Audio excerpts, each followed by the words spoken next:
Muy buenos días. En la mañana de hoy vamos a continuar con el administrador financiero 2. En él vamos a ver de la dinámica de largo plazo en las funciones del administrador financiero. Aquellas dinámicas, recordemos, que tratan de la función de inversión y función de financiamiento. Estamos hablando de la función de inversión.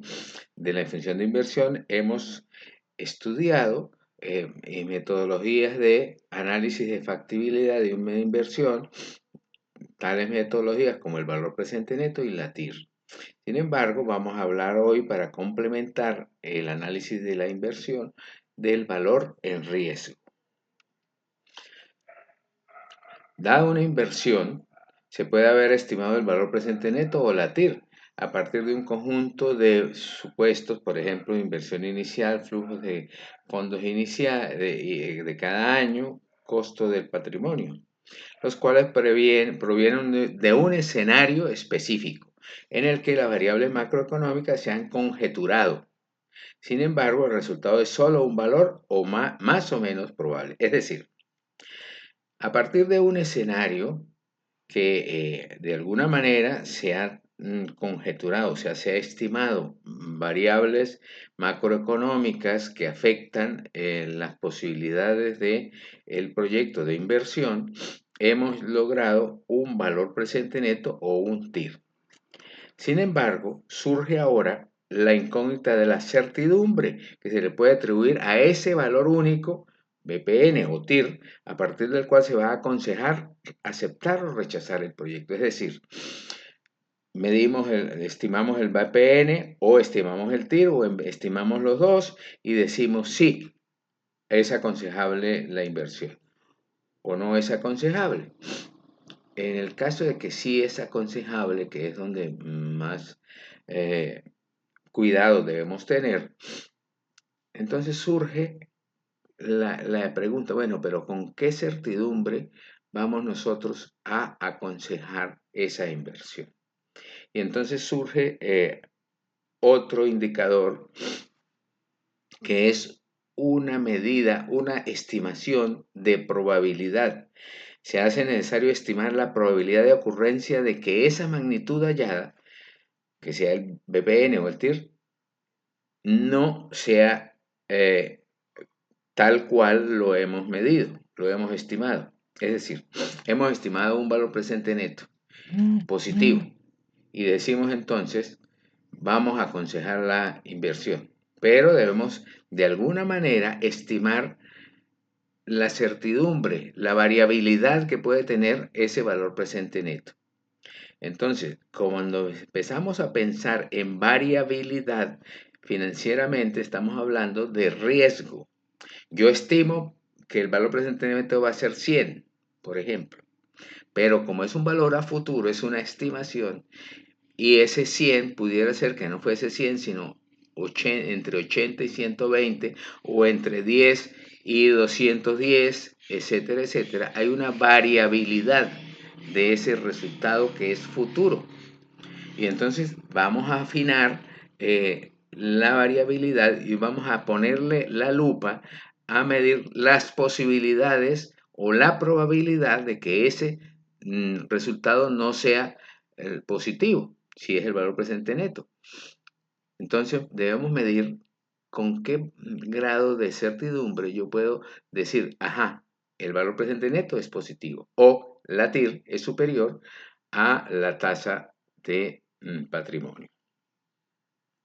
Entonces resulta que acude a nosotros un indicador que lo llamamos el VAR, el valor en riesgo, por sus siglas en inglés es el VAR. Ese VAR es una probabilidad de que ocurra lo malo, o sea, lo que no nos daría pie para aconsejar la inversión.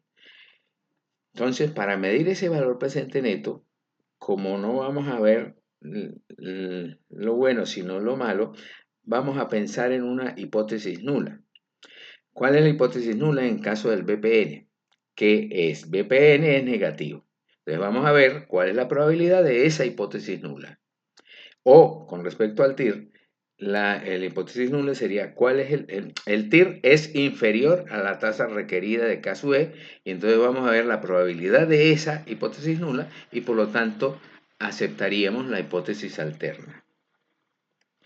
Se estima entonces la probabilidad de ocurrencia de la hipótesis nula para conocer el denominado valor en riesgo, VAR, valor en riesgo. El valor en riesgo, VAR, es una estimación de la probabilidad de que el BPN sea negativo o de que la TIR o el TIR sea inferior al costo del patrimonio. Entonces, en caso, ¿nosotros qué hacemos? Hallamos un valor presente neto esperado, supongamos que es positivo, pero lo acompañamos de una estimación de que cuál es la probabilidad de que ese valor presente neto no sea positivo, sino que sea negativo. Hallamos por otro lado el TIR y sabemos que debe ser superior al costo del patrimonio, pero entonces además medimos la probabilidad, me estimamos la probabilidad de que ese TIR sea inferior al costo del patrimonio. ¿Cómo hacemos para estimar esos valores que son a futuro? El futuro no es fácil de estimar. El futuro es incierto. Sin embargo, desde siempre se ha tratado de avisorar el futuro. Los griegos, cuando iban a la guerra, acudían a un oráculo, a un dios en la isla de Delfos. Entonces, si el oráculo decía que iba a haber éxito, los guerreros se iban a la guerra. Si decía que no, pues entonces la probabilidad de que perdamos es grande, no vamos a la guerra. A partir de esa costumbre que está en la mitología griega, surge un método que tiene un nombre originado en eso, que es el método Delphi. El método Delphi es un método que se utiliza en gerencia para tratar de avisorar el futuro. Es un método que consiste en preguntarle a expertos, que siempre hay gente que está estudiando cosas, porque siempre, como en finanzas, siempre hay que estar mirando el futuro, siempre habrá personas más especializadas en conocer, por ejemplo, posibilidades macroeconómicas que afecten el proyecto de inversión que estoy haciendo. Por ejemplo, tienen que ver con crecimiento de la economía, con inflación de precios, con otras variables macroeconómicas. Y entonces les consultamos a un panel de expertos sobre esas posibilidades de valor de esas variables. Y al mismo tiempo tratamos de que ellos nos den una estimación de qué probabilidad hay de que ocurra ese valor que ellos nos están diciendo. Cuando el proyecto de inversión es nuevo, hay que pensar en que debemos acudir a expertos para que nos den esas estimaciones. Sin embargo, en una empresa pequeña, en una inversión pequeña, lo que normalmente hacemos es acudir a instituciones, a organismos internacionales que están también haciendo estimaciones. Por ejemplo, el Fondo Monetario Internacional, el Banco Mundial, el Banco Interamericano de Desarrollo, todas esas instituciones y algunas instituciones privadas también pueden ser que las consultemos para ver qué dicen en relación a la estimación del valor que nos interesa. Entonces, continuando con el método Delphi, se les consulta a unos expertos sin que ellos se comuniquen entre sí. Y entonces recogemos los resultados y luego los sintetizamos y les comentamos a todos los resultados que han habido. Y luego le volvemos a preguntar, conociendo ellos lo que los otros dicen, hasta que se puedan sintetizar unos resultados a partir del conocimiento que los expertos tengan. Si lo que estamos haciendo es consultando organismos internacionales, pues nosotros desde el escritorio, desde la empresa, pues vamos a ir sintetizando lo que dice un organismo, lo que dice otro, que normalmente dicen un número, pero dicen el porqué de esos números. Y vamos logrando puede ser unos escenarios diferentes. Si pasa tal cosa, entonces tal cosa. Si pasa X, entonces Y. Esos son escenarios. Pero al mismo tiempo debemos estimar qué probabilidad tiene cada uno de los escenarios. Entonces, supongamos que llegamos a estimar unos ciertos escenarios, 4 o 5 escenarios, y hemos logrado sintetizar la probabilidad de que ocurran esos escenarios. Entonces, supongamos que el proyecto de inversión depende del crecimiento de la economía mundial, porque nosotros vamos a vender un producto en todo el mundo, o depende de las posibilidades de comercio internacional. Supongamos, es un ejemplo. Conocido entonces las posibilidades, 4 o 5 posibilidades y sus probabilidades de esa variable macroeconómica, nosotros entonces la introducimos al proyecto. ¿Cómo? La asociamos a los flujos de fondos, que ya hemos visto cómo se calculan los flujos de fondos de los proyectos de inversión, y para cada conjunto de flujos de fondos. Flujos de fondos del año 1, del año 2, del año 3, del año 5, hasta la vida de útil del proyecto, estimamos el valor presente neto y o la TIR. Entonces, en síntesis, tendremos 3, 4 o 5 escenarios, su probabilidad de ocurrencia y 3, 4 o 5 valores presentes netos o TIR. ¿Y qué hacemos con ello? Entonces ahí es donde entramos a hacer un análisis de probabilidades. Lo primero que vamos a hacer es, vamos a graficar, vamos a hacer un histograma, un diagrama de frecuencias o histograma para estudiar el posible comportamiento del valor presente neto o de la TIR. Entonces tenemos el histograma que nos va a dar una visión gráfica, pero al mismo tiempo se analiza en ese histograma el intervalo de variabilidad. El intervalo de variabilidad es, por ejemplo, nos dieron 5 valores de valor presente neto entre un número 20 y 2000, por ejemplo. Entonces ya sabemos que el intervalo de variabilidad va entre 20 y 2000. Pero en otro caso pudiera ser que nos da un intervalo de variabilidad entre 20 y 50. Indudablemente que si es entre 20 y 2000 hay una gran posibilidad de variación, de variabilidad, por lo tanto un gran riesgo. En cambio, si nos da, por ejemplo, entre 20 y 50, vemos que están más concentrados los posibles valores y el riesgo pues es menor. Es lo primero que vamos a ver, una inspección ocular al diagrama del histograma. Vamos a concentrarnos en un ejemplo. Supongo que se le ha consultado a un grupo de expertos y se ha hallado 5 posibles escenarios de la economía. Como les decía, para cada escenario se ha estimado la probabilidad de ocurrencia.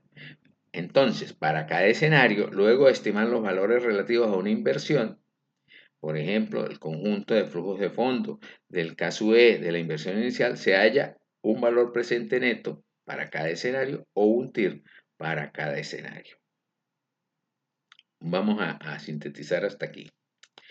Supongamos que lo que nos interesa, porque hemos visto que hay relación directa con el flujo de fondos, porque tiene que ver con las ventas del proyecto de inversión.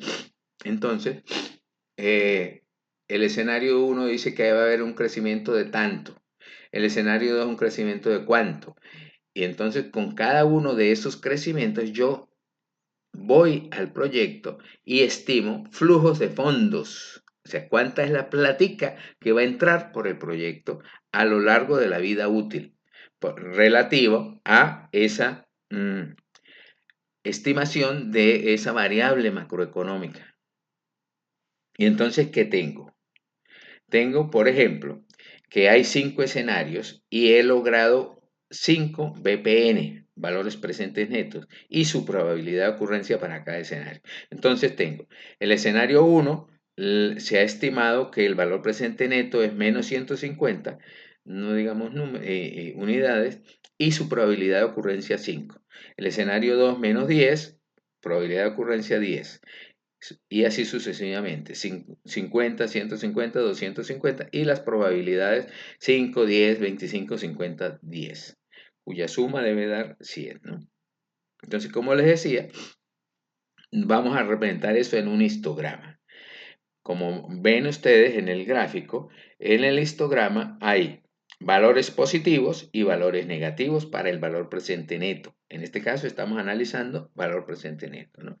Valores positivos y valores negativos. O sea, valores superiores a 0 y valores inferiores a 0. ¿Qué otra cosa podemos analizar? Que hay posibilidad de conseguirnos valor presente neto entre menos 150 y 250. O sea, hay 400 unidades de dispersión de los posibles valores presentes netos.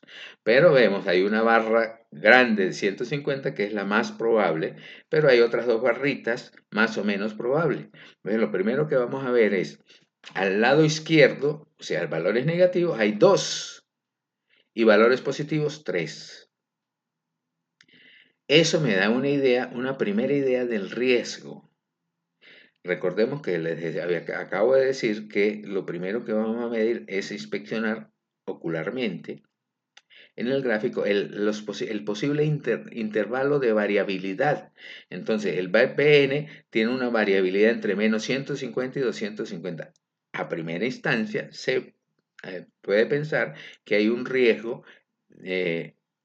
importante porque hay una variabilidad muy importante. Sin embargo, vamos a refinar esos análisis de riesgo. Entonces, lo primero que vamos a hacer es, vamos a hallar los parámetros de esos posibles valores. Vamos a hallar el valor esperado y vamos a hallar el coeficiente sigma. ¿Cómo hallamos el valor esperado? Entonces, tenemos aquí una tabla en la cual tenemos el escenario, los valores presentes netos posibles, su probabilidad, que es lo que ya teníamos. Entonces, lo primero que hacemos es multiplicar cada valor presente neto por su posibilidad de ocurrencia. Entonces, menos 150 del escenario 1, menos 150 por 5% da un menos 7,5 sin unidades. Menos 10 por el 10% da menos 1. 50 por 25 da 12,5, 150 por 50 da 75, 250 por 10% da 25. Ahora sumo esa columna, la columna que dice BNI sub I por P sub I. Sumo esa columna y eso me da 104. Ese 104 es el valor esperado del BPN, es decir, del histograma vemos que había una variabilidad importante, pero entonces esa variabilidad tiene un valor esperado. ¿Qué significa el valor esperado? Recordemos que yo puedo en un caso de unos valores dados, puedo hallar el valor promedio. Sin embargo, como estos no son valores dados, sino valores estimados futuros, yo no hablo de valor promedio, sino de valor esperado. Entonces, el valor esperado, en este caso, lo hemos estimado en 104. 104 millones, 104 bolívares, 104 lo que sea, 104. Sin embargo, debo seguir refinando porque debo hallar el sigma. El sigma, que es otro parámetro que me va a apoyar en el análisis probabilístico.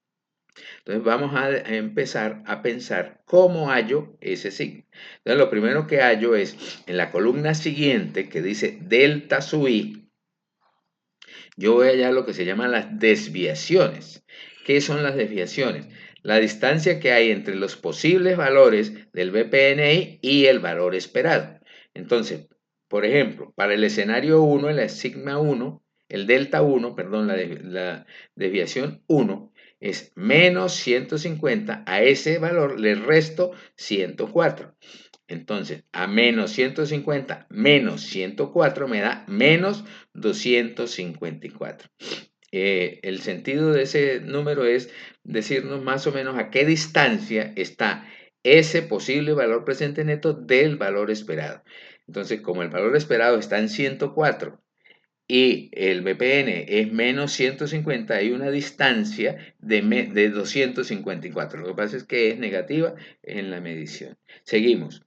Para el escenario 2, menos 10 menos 104 da menos 114. El siguiente, 50 menos 104 da menos 54. El siguiente, el escenario 4, a 150 le resto 104, le da 46. Y el último, a 250 le resto 104, me da 146. Esos números no los voy a sumar, sino es las desviaciones individuales de cada uno de los posibles BPNI con respecto al valor esperado. Como esos valores, unos son positivos y otros son negativos, entonces la técnica es elevar esos valores al cuadrado. Entonces, el delta sub i primero, que es menos 254, se eleva al cuadrado a 64,516, el 114 al cuadrado 12,996, etcétera, etcétera, etcétera. Eso es elevar al cuadrado, es para evitar el error de valores positivos y valores negativos. Ahora todos son positivos porque la desviación la hemos elevado al cuadrado. Ahora, en la última columna lo que hacemos es multiplicar esas desviaciones cuadráticas por la probabilidad de ocurrencia de cada uno de los escenarios. Entonces, tenemos la probabilidad de ocurrencia del escenario 1 es 5%. Lo multiplicamos por 64,516 y me da 3,225,8.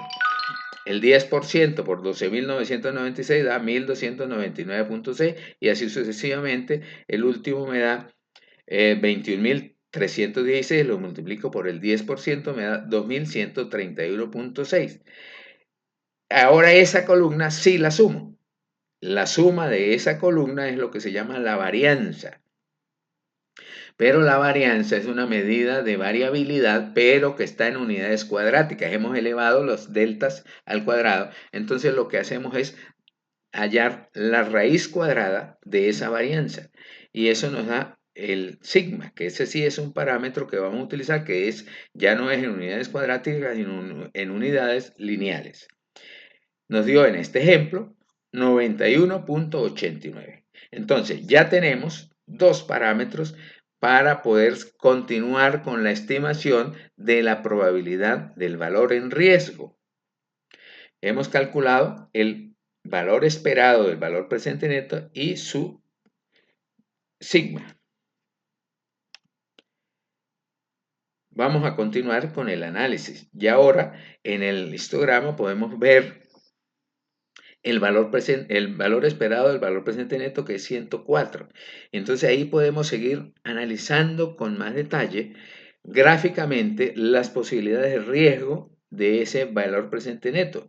Vemos que al lado izquierdo del valor presente neto hay tres posibles valores. Ya habíamos dicho que habían dos negativos, pero hay tres a la izquierda del valor presente neto, que era 104, del valor esperado del valor presente neto, que es 104. Hay tres valores a la izquierda y hay dos valores a la derecha, que eso nos sigue dando noción del riesgo, de que sí, el valor esperado es 104, pero hay tres valores a la izquierda, quiere decir que puede ser menor, de los cuales dos son negativos, y hay dos valores a la derecha que sería mejor que para el aconsejar la factibilidad de ese proyecto de inversión a partir del análisis del valor en riesgo del valor presente neto. Pero continuamos. Ya hemos dicho esto y entonces vamos a afinar el análisis de los resultados, pero ahora vamos a hacer estimaciones numéricas. Para ello se debe considerar el valor presente neto y sigma, que es la desviación estándar. Entonces ya ahora vamos a utilizar esos dos parámetros, el valor esperado del valor presente neto, que era 104, y el sigma, que es la coeficiente, nos dio 91.89. Entonces nos vamos a concentrar con esos dos parámetros, 104 y la desviación estándar 81.89.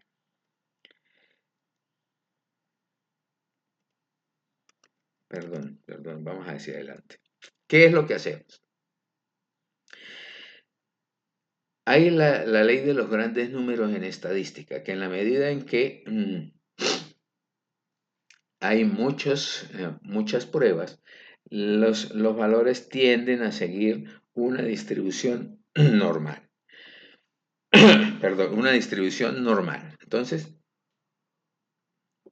para continuar con el análisis, nos vamos a adherir al supuesto de que esos números, esos posibles resultados, siguen una distribución normal en probabilidades.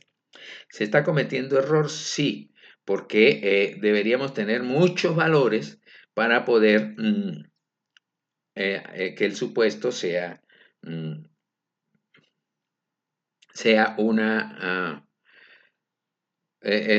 acertado. Posiblemente deberíamos utilizar otra distribución, por ejemplo la t-de-Student, pero nosotros vamos a utilizar la distribución normal y lo que estamos es tratando de estimar el valor en riesgo. ¿Qué sabemos de la distribución normal? Oye, campana de Gauss, ahí está en el gráfico, tiene una forma de campana, tiene, si la miramos estándar, la distribución normal tiene un media en 0 y sigma de 1, la estándar. La nuestra no, la nuestra tiene valor presente neto 104 y sigma de 91.89. Sin embargo, vamos a tratar auxiliarnos con la distribución normal para poder estimar ese valor en riesgo, esa probabilidad de que nos dé la hipótesis nula positiva y la rechazaríamos, o sea, la probabilidad de que el valor presente neto, en este caso, sea negativo, que sería lo malo. Como tenemos una distribución normal con media 0 y sigma de 1, lo que se hace es estandarizar el valor. Vamos a utilizar entonces un traslado de variables. Vamos de la variable valor presente neto a la variable z. Y entonces utilizamos z igual al valor presente neto, el que sea, el que voy a estudiar, menos el valor esperado del valor presente neto entre sigma. ¿Cuál es el valor presente neto que vamos a analizar? Regresemos un poco aquí. ¿Qué es lo que nos causa ruido? Nos causa ruido. A ver. Nos causa ruido los números negativos. ¿Y dónde empiezan los números negativos del valor presente neto? En 0, ¿sí? El 0, como ustedes ven, en este gráfico, tenemos dos números, dos posibles valores a la izquierda del 0. Entonces, lo que nos importa es pensar que el valor presente neto no debe ser negativo y lo negativo empieza en 0. Entonces, ahí lo que tenemos es decir, vamos a estudiar el 0 del valor presente neto. El 0 del valor presente neto, en este caso, al hacer la transformación estándar, nos da 0 menos 104, que es el valor esperado del valor presente neto, que ya lo hallamos, entre sigma, que es 91.89. Entonces, hemos transformado el 0 de valor presente neto en el 1,132, perdón, menos 1,132 aproximado en valores estándar. Hay aquí un detalle, el valor nos da negativo, pero como la distribución normal es totalmente simétrica, alrededor del 0, entonces da lo mismo, y las tablas no están para todos los valores, da lo mismo que yo tome un z positivo o un z negativo. En este caso me dio z negativo, pero yo voy a estudiar, el análisis lo voy a proseguir con un z positivo. Ahora, con ese valor de z, 1,132, vamos a acudir a la tabla de distribución normal estándar. Entonces buscan una tablita de distribución normal estándar, y que es como esta, y vamos a hacer el análisis. Recordemos nuevamente que la tabla de distribución normal estándar es simétrica. Entonces da lo mismo la derecha que la izquierda. Entonces la tabla que está dibujada ahí tiene un área sombreada en rojo que me mide la probabilidad de que ocurra cualquier evento entre menos infinito y z. En este caso sería entre menos infinito y 1,132. Sin embargo, como a mí me interesa es la parte de la cola del lado izquierdo, o sea, que vaya los valores negativos, o sea, que vayan entre menos infinito y 0, 0 en BPN, que es Z1,132, en este caso. Entonces yo voy a hallar la probabilidad, o sea, el área de la cola. En este caso, la cola es la parte de la campana, bajo la campana, que no tiene sombra. Entonces, la parte sin sombra de la campana es lo que llamo la cola. La tabla, repito, está definida para valores de la cola a la derecha, pero yo sé que da lo mismo valores de la cola a la derecha que valores de la cola a la izquierda por la simetría de la campana. Entonces vamos a dirigirnos a buscar el Z que nos dio 1,32. Entonces bajo en la columna primera de zetas, 0, 0, 0, 1, 0, 2, 0, 4, 0, 6, 0, 9, 1, 0, 1, 1. Casi, porque es 1, 1, 3, 2. Entonces, en 1, 1 me voy moviendo hacia la derecha. 1, 1, 0, 1, 1, 1, 1, 1, 2, 1, 1, 3. Entonces, en 1, 1, 3 consigo el valor del área 0,8708. Pero es un poquito más allá de 113. Es 1132. Entonces, miro el siguiente. 114 es 0,8729. Quiere decir que la probabilidad que estoy buscando está entre 0,8708 y 0,8729. Vayan mirando la tabla. Yo puedo hacer una interpolación para afinar el cálculo. Sin embargo, no cometo mucho error porque resulta que la tercera cifra decimal, el 2, está más cerca del 0 que del 4. Entonces puedo tomar el valor del 3. Es decir, para z igual a 1, 1, 3, perdón, me da un área de 0,8708. Entonces ya sé que para z igual a 1, 1, 3, que es la que voy a tomar, la probabilidad, o sea, el área bajo la curva es 0,8708. Regresemos otra vez al análisis de la curva. ¿Qué es ese 0,8708? El área bajo la curva entre menos infinito y z. Como a mí me interesa es la parte que no está sombreada, o sea, la complementaria, entonces yo digo que lo que necesito hallar es el valor, o sea, el resultado sería, perdón, recapitulo. El área bajo la curva entre menos infinito y 1,13 es 0,8708. Pero a mí me interesa es la complementaria, el área que no está sombreada, que es el área de la cola. Entonces, como el área total bajo la curva es 1, a 1 le resto 0,8708 y entonces eso me da, vamos a ver aquí, A 1 le resto 0,8708, me da 0,1292. 0,1292 sería el área no sombreada bajo la curva de la campana de Gauss o el área de la cola, que quiere decir que esa es el área que me interesa a mí para asignarle la probabilidad de que el valor presente neto sea negativo. Normalmente se da en porcentaje, entonces 0,1292 es 12,92, pero podemos ajustarlo a 12,9%. Quiere decir que el valor en riesgo VAR en este ejemplo es del 12,9%. Para un inversor normal, el inversor normal es averso al riesgo, o sea, no le gusta el riesgo.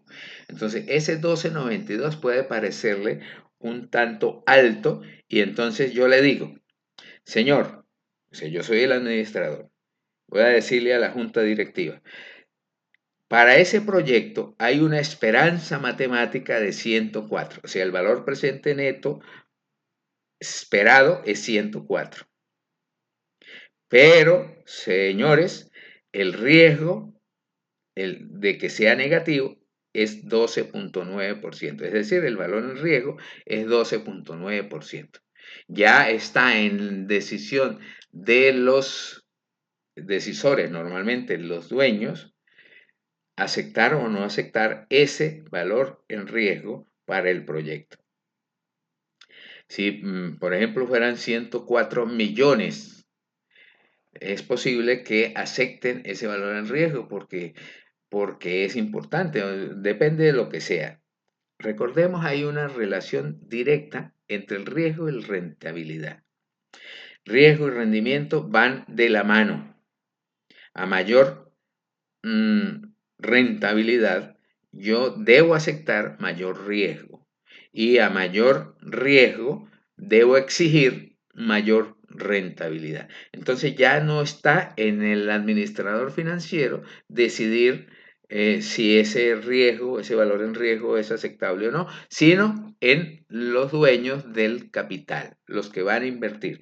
El administrador financiero llegará a decir, para ese proyecto he estimado un valor esperado de 104 con un valor en riesgo en 12,9%. Ya personalmente puedo decir, a mí me parece un tanto alto ese valor en riesgo. Quizás si el valor en riesgo estuviera por una cifra, por ejemplo, entre 3, 4, 5%, yo pudiera decirle, pero a mí me parece que es aceptable. Ahora, en este caso, yo personalmente, como administrador financiero, les diría, sin embargo, a mí me parece que es un tanto alto ese valor en riesgo. Otra manera de calcular ese valor en riesgo con los mismos supuestos de la campana de Gauss, habiendo estimado tanto el valor esperado como el sigma, yo puedo ir a Excel y ahí en Excel voy a la función distribución normal estándar.n, dist.nor.stand.n, y ahí la función me pide solo un parámetro, z. Ya he calculado z, entonces me pide z, pero me pide además que coloque un valor lógico. ¿Verdadero o falso? Verdadero coloco un 1, falso coloco un 0. Eso se refiere a si yo tengo la campana como la que mostré, que muestra el área desde menos infinito hasta z, o la campana que muestra entre el valor medio y z. En este caso que tenemos la campana con el área completa, yo le digo sí, vamos a buscar un valor acumulado, le coloco un 1. Y entonces para ese 1 me da un resultado de 12,88, que es aproximadamente lo que yo ya había hallado, 12,9. Aquí hay el resultado que muestra el Excel, ¿sí? El Z, como usted observe, es menos 1,3172, no sé qué, que fue el resultado que me dio de Z. Y donde dice acumulado, le coloque un 1 y me da el resultado 0,1288 pues 64,97, que al multiplicar por 100 me da el 12,88, que es el que yo aproximé al 12,9, que coincide con el valor que calculé con la tabla de distribución normal estándar. Bien, vamos a terminar aquí, seguimos, muchísimo gusto, continuamos en otro día.